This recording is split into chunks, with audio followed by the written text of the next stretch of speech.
So you're thinking about putting stuff in storage, and when you start looking at different properties and everything, some of the things I want you to consider are things that I never would have thought about until just recently.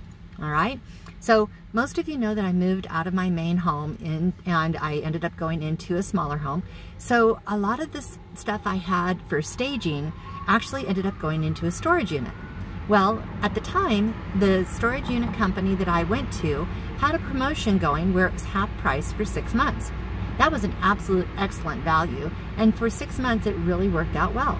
That said, after the 6-month period adjusted, something else came on my radar that made it really important for me to reconsider where I was currently at. What happened is that their hours of operation were much more limited than what I needed.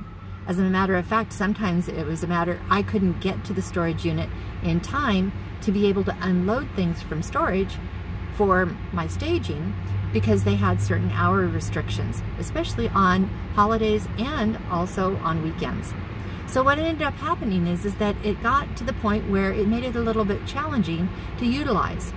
After additional research of different facilities, something I found was there was another facility that was actually a little bit closer to where the office is that allowed me to have extended hours throughout the whole day and even on weekends and on holidays.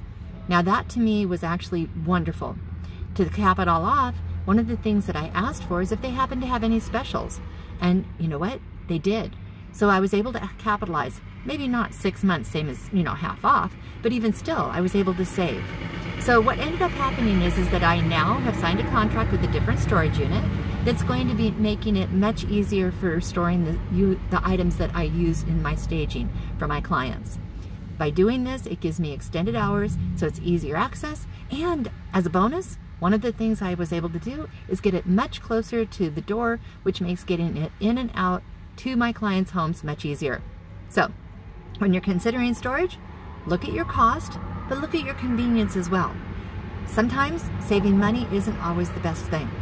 I know for me, I'm switching over mostly because it gives me additional options that help me to better serve you, my clients. As always, I hope you find this helpful. Think about it. And the other thing too is, think about this. Do you really need to store it? The reason I say that is because keep in mind, each and every month, you're spending money on that. For me, it makes sense. For you, think about that too. It's always a discussion. As always, I'm called Krista, OAZ Real Estate Services. We're here to help you see your dreams come true. Give me a call if you'd like to talk. As always, have an amazingly blessed day. Bye.